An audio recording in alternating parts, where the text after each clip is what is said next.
Cette nuit au Louvre, il y a eu un meurtre. La police a retrouvé Jacques Saunière étendu les bras en croix au milieu d'une salle de la galerie la plus prestigieuse où il y a la Joconde et tous ces grands tableaux, avec à côté de lui une série de chiffres et de mots qui semblent ne faire aucun sens, mais écrits avec son propre sang, qui pourrait être une indication sur son meurtrier. Et apparemment, il y a 2 personnes qui sont déjà sur le coup. 1, une cryptographe de la police judiciaire, et 2, un professeur qu'ils ont fait venir des États-Unis, spécialiste de symbiologie, l'étude des symboles, et qui s'appelle Robert Langdon. Sauf qu'au lieu de collaborer normalement avec la police, à peine arrivés sur la scène de crime, les 2 se sont enfuis comme s'ils avaient quelque chose à cacher. La seule piste qu'ils ont laissée, c'est que le conservateur assassiné serait en réalité le grand maître d'une société secrète, la seule à connaître l'existence et l'emplacement du Saint Graal. Mais pour avoir le fin mot de l'histoire, il faut lire Da Vinci Code, ce roman de Dan Brown dont c'est en réalité l'intrigue. Ce roman, c'est une légende et son histoire est folle.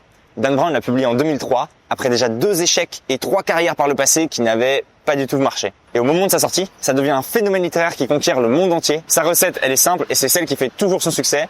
Une société secrète qui cache un mystère à élucider, un danger mortel qui le couvre et une dimension mystique qui mêle religion, histoire de l'art et politique. Bref, c'est très agréable à lire et que vous ayez vu le film ou pas, je vous le recommande.